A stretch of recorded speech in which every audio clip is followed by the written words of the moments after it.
Well, it was in the early 80s, 1980s, that I started to do bonsai, and at that time it was very difficult to even get information, find books. I had found out that there is a guy in Hanover who still exists, and then there was was called Bonsai Center Heidelberg, which later on became quite famous. And I ordered 2 or 3 books from them. And from these books I learned everything. So I found in these books that apparently in the old days the Japanese and Chinese would go to the mountains and get trees. And I was brought up in the mountains, so I said, well, I know where these trees are. And I was very naive, had no clue really of anything, but I knew where the trees were. And so I was living in Hamburg at that time, which is very north in Europe, but my parents in Tyrol, Austria, so we would be there on vacation all the time. So during vacation I went up to mountain and in the rucksack brought back this larch.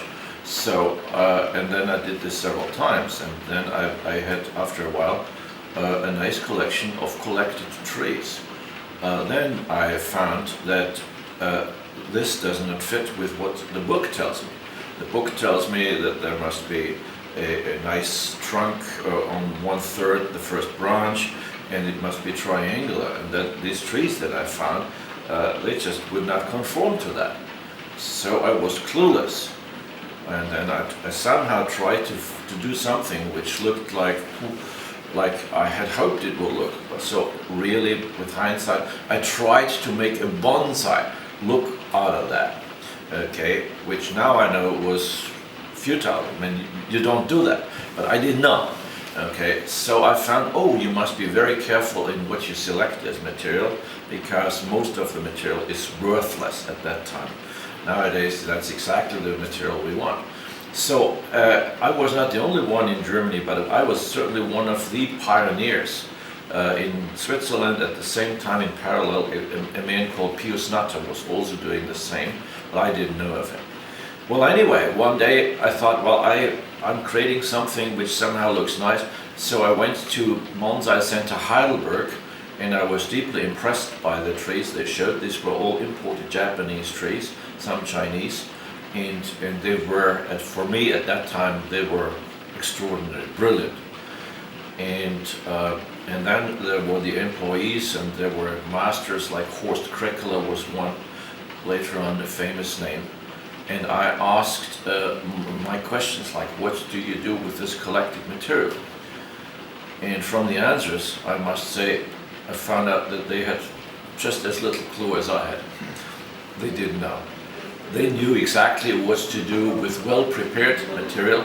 So if a tree is already prepared for being a bonsai, you just finish that and then you have a bonsai. They knew that this is the way a bonsai is done in Japan, from material. But they did not know what I was really interested in. What do you do with collected material which is totally wild and just doesn't conform to bonsai rules? So I had to experiment myself and continue.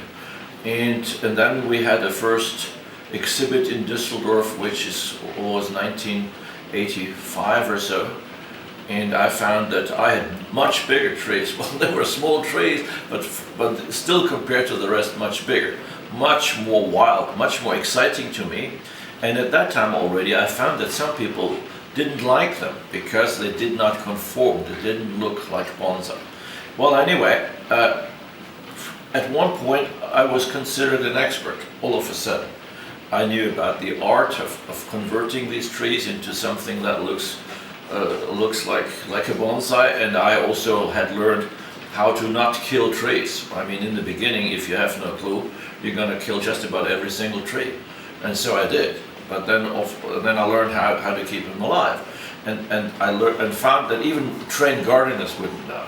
That was the second thing. I thought, the gardeners can give me the answers, and then I found no, that's not what they learn in gardening school. And then about feeding, and then I went to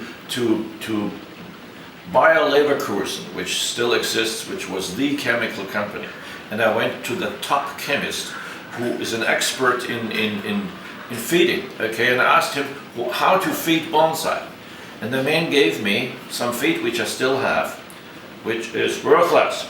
It's a feed which makes trees not grow. I mean, there's no nitrogen in there. Okay, because he was under the impression that that's really bonsai. You feed them so that they are somehow happy but not grow. And now we know exactly the opposite is true. You can only develop a tree if it grows well, so you need a lot of nitrogen. Well, you see, the top expert, a chemical expert, would give me the totally wrong answer. So I found out the hard way that there is just no experts. And then we had this Japanese master coming to Heidelberg and doing a performance on stage, and that impressed me deeply. The way they were pulling down the bark and creating deadwood.